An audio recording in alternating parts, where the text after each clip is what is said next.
Movie की शुरुआत में ही दिखाया जाता है कि जहां एक कपल बेकी और उसका शौहर डेन को देखते हैं जो पहाड़ पर चढ़ रहे होते हैं। इनकी अभी अभी शादी हुई होती है। दोनों अपनी ज़िंदगी में बहुत खुश होते हैं। इनको पहाड़ों पर चढ़ने का बहुत ज़्यादा शौक होता है। इनमें एक जुनून था, यही जुनून इनको ख़तरों से लड़ाता था। यहाँ पर दिखाया जाता है कि इनके साथ बेकी की दोस्त भी होती है। इसको शुरू से ही ख़तरों में खेलने का बहुत ज़्यादा शौक था। ये तीनों हर बार अपने लिए एक नया ख़तरा तलाश करते थे। पहाड़ पर चढ़ते हुए डैन का हाथ एक परिंदे के घोंसले में लग जाता है। जब घोंसले में इसका हाथ लगता है तो वो परिंदा डर के मारे उड़ जाता है।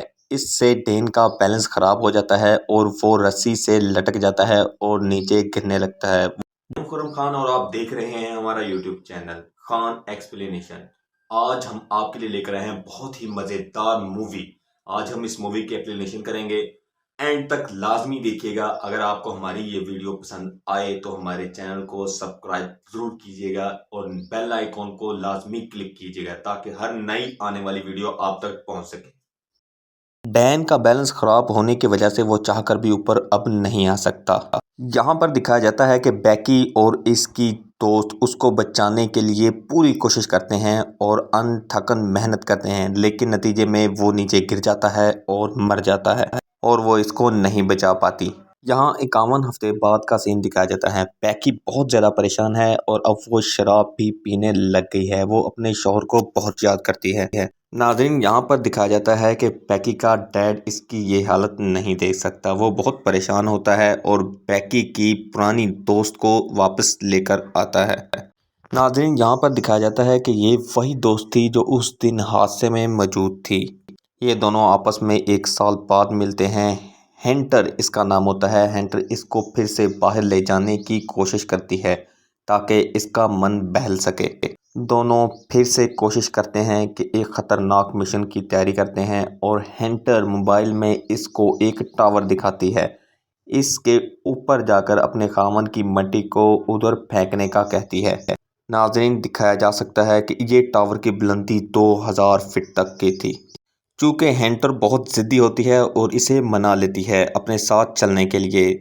अब ये दोनों सफ़र पर निकल पड़ती हैं और मज़े करती हैं। रास्ते में ये एंजॉय करने के साथ साथ एक मुश्किल में भी फंसती हैं, लेकिन यहाँ पर इनकी बचत हो जाती है। जैसे कि शो में दिखाया जाता है कि एक ट्रक इनकी गाड़ी के आगे से गुजरता है और कुदरती इनकी ब्रेक लग जाती है। हेंटर इससे बेकी को ज़्यादा परेशान होने नहीं देती और अपना मूड तब्दील करती है और खुशी खुशी इसे आगे जाने का कहती हैं। अब ये दोनों मंजिल पर पहुंचने के करीब होती हैं। मंजिल पर पहुंचते ही इनको दिखाया जाता है कि यहाँ पर मूवी का टर्निंग पॉइंट आता है और मूवी सनसनीखेज मराहिल में दाखिल हो जाती है। हम आगे आपको दिखाते हैं। आपसे वहाँ पर एक बकरी पड़ी है जिसको परिंदे नोच नोच कर खा रहे हैं। बकरी बहुत ज़्यादा दरिंदगी का शिकार बनी हुई थी। ये बकरी की एक तस्वीर क्लिक करते हैं और अपने इंस्टाग्राम पर पोस्ट कर देती हैं। यहाँ पर नाज़रीन दिखाया जाता है कि वो वीडियो रिकॉर्ड करती हैं, साथ साथ जो भी होता है वो अपने साथ वीडियो को रिकॉर्ड करना चाहती हैं। हेंटर बहुत शरारती होती है और बहुत ही ज़्यादा बहादुरी होती है। बेकी बहुत ज़्यादा घबराहट में होती है। बेकी के दिल में अभी भी डर मौजूद था। बेकी ऊपर चढ़ने से इनकार करती है, लेकिन हेंटर इसको राज़ी कर लेती है। बेकी हेंटर की बातों में आकर खुश हो जाती है। यहाँ पर बेकी राज़ी होती है ऊपर चढ़ने के लिए और यहाँ पर ऊपर चढ़ने के लिए तैयार होती हैं, लेकिन शुरू में ही बेकी दिखती है कि ये टावर तो जंगाल से भरा हुआ है। इसमें इतना जंग लगा हुआ है कि ये हरकत कर रहा है। बेकी और हेंटर टावर के ऊपर चढ़ने लग जाती हैं। बेकी सिर्फ और सिर्फ अपने खामन की मट्टी को ऊपर से फेंकने के लिए चढ़ती है, जो कि हेंटर सिर्फ उसका दिल बहलाने के लिए उसको ऊपर ले जाती है। 1000 फीट बुलंदी पर चढ़ने के बाद हेंटर बेकी से कहती है कि नीचे देखो, हमने आईफल टावर जितना सफ़र तय कर लिया है। बेकी अब भी बहुत ज़्यादा डर रही थी। बेकी देखती है कि सारा टावर जंग से भरा पड़ा है और ये दोनों ऊपर चढ़ने का खतरा मोल ले रही हैं। आधा सफ़र तय करने के बाद हेंटर बेकी को तंग करती है और इसे डराने की कोशिश करती है, लेकिन बेकी भी खतरों की खिलाड़ी थी। बेकी बहुत ज़्यादा हिम्मत करती है और हेंटर के पीछे पीछे ऊपर चढ़ जाती हैं। मूवी में दिखाया जाता है कि बेकी बहुत ही ज़्यादा परेशान थी और तेज़ हवा के कारण भी ये डर रही थी। आखिरकार शदीद जद्दोजहद के बाद ये ऊपर चढ़ जाते हैं। नाजरीन, यहाँ पर दिखाया जाता है कि एक पेज सीढ़ी का खुलकर नीचे गिर जाता है, लेकिन इन दोनों को इसके बारे में इल्म नहीं होता। ऊपर चढ़ने के बाद ये ड्रोन व्यू लेती हैं और बहुत ज़्यादा खुश होती हैं और अपने व्यूज़ को दुनिया को दिखाने के लिए अपनी वीडियो रिकॉर्ड करती हैं। हंटर यहाँ पर बहुत ज़्यादा बड़ा खतरा मोल लेती है और नीचे लटक कर तस्वीर क्लिक करवाती है। ऊपर आकर पैकी से भी यही करने को कहती है। पैकी बहुत ज़्यादा घबराई हुई होती है और इनकार करती है, लेकिन उसके इसरार के बाद वो राज़ी हो जाती है और वो भी नीचे लटक कर एक तस्वीर क्लिक करती है। तस्वीर क्लिक करने के बाद वो दोनों ऊपर आती हैं और बहुत ज़्यादा खुश होती हैं। बैकी अपने खामन की राख को निकालती है और हवा में फेंक देती है और अपने खामन को याद करके एक अफसुर्दा सा मूड बना लेती है। यहाँ पर दोनों बहुत ज़्यादा खुश थी कि इनका काम मुकम्मल हो चुका है। अब वो नीचे जाने के लिए अपना बैग वगैरह पैकिंग करती हैं और नीचे उतरती हैं। सबसे पहले बैकी नीचे उतरने लगती है और हमें दिखाया जाता है कि वो सीढ़ी नीचे को गिर जाती है। यहाँ पर दिखाया जाता है कि बैकी तो बच जाती है, लेकिन उसका बैग नीचे गिर जाता है और वो किसी न किसी तरीके से वापस ऊपर चढ़ आती है। नाज़रीन, यहाँ पर मूवी को काफ़ी सनसनीखेज बनाया जाता है। बैकी का बैग एक लाइट बीम के ऊपर गिर जाता है और वो काफ़ी नीचे चला जाता है। हंटर और बैकी इस बात से बहुत ज़्यादा परेशान हो जाती हैं कि उनका सामान उसी बैग में मौजूद था। बैकी अब अपना मोबाइल देखती है कि उसमें शायद सिग्नल आ रहे हों। इनको टावर के ऊपर एक पिस्टल, रिवॉल्वर और एक दूरबीन मिलती है, लेकिन वो कहती है इसका हमें क्या फ़ायदा हो सकता है। पहले तो ये आपस में बहस करती हैं, उसके बाद इत्मीनान के साथ ये सोचती हैं कि यहाँ से कैसे नीचे उतरा जाए। इसी दौरान बैकी को पता चलता है कि उसकी टांग के ऊपर चोट आ चुकी है। अब बैकी की टांग जख्मी थी और हंटर बिल्कुल ठीक थी। बैकी हंटर का एक बयान यानी एक वीडियो रिकॉर्ड करवाती है और उसको इंस्टा पर डालने की कोशिश करते हैं, लेकिन सिग्नल तो आ ही नहीं रहे थे। ये दूरबीन की मदद से एक गाड़ी को देखते हैं और वो गाड़ी बहुत दूर थी। अब ये हंटर अपने इंस्टाग्राम पर जो पोस्ट डालती है बकरी की, उसके ऊपर कमेंट्स देखते हैं, यानी इसको अंदाज़ा हो जाता है जब हम ये नीचे थे तो इसके मोबाइल पर सिग्नल मौजूद थे। इसलिए अब ये फैसला करती हैं कि मोबाइल में टाइपिंग करके मैसेज लिख के और इसको नीचे उतारा जाए। मैसेज को हेल्प सेंटर भेजने के लिए मोबाइल को नीचे उतारती हैं, लेकिन ये कामयाब नहीं हो पाती। मोबाइल में सिग्नल ही नहीं आते और ये मैसेज आगे सेंड नहीं होता। जब इससे भी काम नहीं बनता तो हंटर बहुत बहादुर होती है और वो नीचे लटकने की कोशिश करती है, लेकिन इससे भी अब काम नहीं बनता। बहुत ज़्यादा सोचो विचार करने के बाद हंटर सोचती है कि वो इस मोबाइल को अपने बूट के अंदर डालकर नीचे फेंकेगी मैसेज लिखकर। मैसेज लिखने के बाद वो बूट के अंदर मोबाइल डालती है और इसे सेव करती है ताकि वो नीचे गिरकर ना टूट सके, और मोबाइल को नीचे फेंक देती है। हंटर दूरबीन से अपने जूते को नीचे गिरते हुए देखती है। जब नीचे गिरते हुए देखती है तो इसको एक नीचे आदमी नजर आता है और उसके साथ एक कुत्ता होता है। ये दोनों अब तो बहुत खुश हो गई थी इस आदमी को देखकर, लेकिन वो काफ़ी शोर मचाती हैं, लेकिन उस आदमी का ध्यान इसकी तरफ नहीं हो पाता और वो जूता भी दूसरा फेंकती हैं, लेकिन उसका ध्यान अब भी उसकी तरफ नहीं जाता और वो बातों में मोबाइल पर लगा रहता है। ये फिर उसको दूरबीन में देखती हैं, लेकिन वो आदमी चला जाता है। वो उसको आवाज़ें ज़रूर देती हैं, लेकिन ऊंचाई इतनी थी कि आवाज़ भी उस तक नहीं जा पाई। अब सीन शिफ्ट होता है और रात हो जाती है। पैकी अपने मोबाइल में अपने खामन की वीडियोस देख रही थी, अपना गुजरा हुआ वक्त देखती हैं और अपने खामन को याद करती है। मूवी में दिखाया जाता है कि रात होते ही वो फायर करती हैं और अपने मोबाइल की लाइट्स को ऑन करती हैं। यहाँ पर मौजूद दो आदमी इनकी लाइट्स को देख लेते हैं, लेकिन वो इनकी मदद के लिए हरगिज नहीं आते। नाजरीन, ऊंचाई ही इतनी होती है कि वो इनको साफ नहीं देख पाते। ऊपर से वो इनकी गाड़ी भी चोरी करके ले जाते हैं। नाजरीन, इनकी गाड़ी चोरी होने के बाद ये दोनों बैठ जाती हैं और सोचती हैं कि अब हम क्या करें।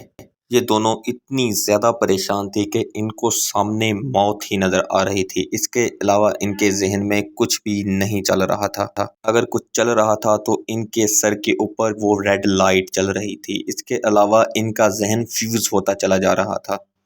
कैसे ना कैसे ये रात गुजार लेती हैं और सुबह होने का इंतज़ार करती हैं। जब सुबह होती है नाज़रीन, अब सुबह होती है। हैंटर बैग लेने नीचे आने को कहती है। बेकी इसको रोकती है, लेकिन हैंटर बहुत बहादुर लड़की थी, इसलिए वो नीचे जाने का इरादा बना लेती है। ये वो सीन था जहाँ पर हैंटर भी एक मुश्किल में फंस जाती है। हैंटर ज़िंदगी और मौत के बीच में लटक जाती है। हैंटर नीचे उतरती है और उस बैग तक पहुंचने के लिए उसकी रस्सी छोटी पड़ जाती है, लेकिन हैंटर तो खतरों की खिलाड़ी थी, इसलिए वो रस्सी को खोलती है और उस लाइट बीम के ऊपर छलांग लगा देती है। छलांग लगाने के बाद वो बैग तक पहुंच जाती है। अब हैंटर को वापस जाना था, लेकिन रस्सी बहुत दूर थी, इसलिए वो कैमरा खोलती है, सेल्फी स्टिक, और कैमरे के जरिए बैग को उधर लटका देती है और छलांग लगाती है रस्सी के ऊपर और रस्सी तक पहुंच जाती है। बेकी हैंटर की इस बहादुरी को देखकर बहुत ज्यादा हैरान होती है। कैसे ना कैसे बेकी के हाथ से रस्सी छूट जाती है और वो समझती है कि हैंटर अब मर चुकी है, लेकिन वो डरते डरते नीचे की जानिब देखती है, लेकिन हैंटर जिंदा होती है और रस्सी के साथ लटकी होती है। हैंटर उसको कहती है कि रस्सी को ऊपर की जानिब खींचो और हौसले से खींचो, कुछ नहीं होता। बेकी को यहाँ पर दिखाया जाता है। बेकी बहुत ज्यादा मुश्किल में थी और रस्सी को आस्ता आस्ता ऊपर की जानिब खींचती है। बेकी इसमें कामयाब हो जाती है। आखिरकार हैंटर ऊपर आ जाती है। इसके बाद बेकी पानी पीती है और हैंटर का शुक्रिया अदा करती है। अब हैंटर के पास ड्रोन आ चुका था। हैंटर एक पेपर लिखती है, हेल्प पेपर, और इसको अपने ड्रोन पर बांधकर आगे की जानिब भेजती है ताकि इसकी मदद से हम हेल्प हासिल कर सकें, लेकिन बैटरी लो हो जाती है और वो ड्रोन को वापस बुला लेती हैं। इतने में ही रात हो जाती है। रात होते ही ये देखती हैं कि इनकी बैटरी अब लो हो चुकी थी। रात के पहर बेकी की आंख खुलती है और वो देखती है कि हैंटर की मौत हो चुकी है और वो नीचे गिर चुकी है और इसको चील कौवे खा रहे हैं। बेकी यहाँ पर बहुत ज़्यादा डर जाती है और इसकी नींदें हराम हो जाती हैं। बेकी देखती है कि हैंटर नीचे गिरी हुई है और वो उसकी लाश को परिंदे खा रहे हैं। जैसे ही आंख खुलती है और बेकी देखती है कि हंटर तो उसके साथ है और वो एक ख्वाब था। बेकी किसी न किसी तरह से खंबे के ऊपर चढ़ती है और उसको लाइट को तोड़ती है और अपने मोबाइल को चार्ज करती है। मोबाइल को चार्ज करने के बाद ये ड्रोन को फिर से उड़ाते हैं और उड़ाने के बाद ये देखते हैं घर नज़दीक आ रहा है। घर नज़दीक आने से पहले ही ड्रोन एक गाड़ी के साथ टकरा जाता है और इसका एक्सीडेंट हो जाता है। बेकी और हैंटर की आखिरी उम्मीद भी ट्रक के एक्सीडेंट के साथ साथ टूट जाती है। अब ये दोनों बैठ जाती हैं और सोचती हैं अब क्या करें। बेकी यहाँ पर बहुत ज़्यादा कंफ्यूज होती हैं। उसको समझ नहीं आता कि मेरे साथ हो क्या रहा है। बेकी को इसने रात मरा हुआ देखा था और अब इसके साथ बैठी हुई हैं। नाज़रीन, यहाँ पर दिखाया जाता है कि हैंटर बहुत ज़्यादा खामोश है और बेकी हैंटर की तरफ देख रही है और हैंटर से बातें कर रही है, लेकिन इसको ख्वाब जो आया था उसको ये हकीकत मान रही थी। ये देखती है कि हैंटर तो नीचे गिर के मर चुकी थी। ये उसके बाद नीचे की जानिब देखती है और हैरान रह जाती है। हैंटर तो नीचे ही मौजूद थी और उसकी मौत हो चुकी थी। हैंटर का बुरा हाल हुआ पड़ा था। बेकी ये देखकर बहुत ज़्यादा डर जाती है और रोने लगती है। इसकी डर की सबसे बड़ी वजह ये थी कि हैंटर तो रात ही मर चुकी थी और इसके साथ ये कौन था जो उसकी मदद कर रहा था। इसके बाद सुबह होती है और बेकी दोबारा से कोशिश करती है।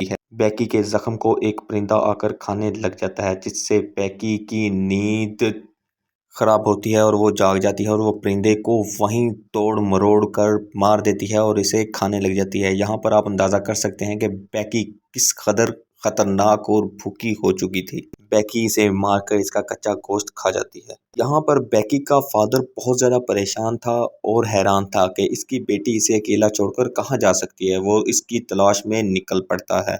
अगले दिन सुबह होती है और बेकी अपनी कोशिश जारी रखती है। बेकी हैंटर के पास आती है और उसका जूता निकालती है। मूवी में आगे दिखाया जाता है कि बेकी नीचे उतरती है और हैंटर के जूते में मोबाइल डालकर मैसेज टाइप करके हैंटर के पेट के साथ बांधकर हैंटर को नीचे फेंक देती है और उसे सॉरी कहती है। और इसके फौरन बाद रात होती है, मैसेज फॉरवर्ड होता है और पुलिस वहां पर मौजूद होती है। जब तक उसका फादर वहां पर पहुंचता है तो वो नीचे लाश को देखकर समझता है ये बेकी की लाश है। जब वो इसके करीब जाता है तो बेकी उसको आवाज देती है। बैकी की आवाज़ सुनते ही वो बहुत ज़्यादा खुश हो जाता है और उसको फ़ौरन से गले लगा लेता है। दरअसल रेस्क्यू के अमले और पुलिस ने बैकी को नीचे उतार लिया था और अपने फर्स्ट एड के ज़रिए इसकी मरहम पट्टी कर दी थी।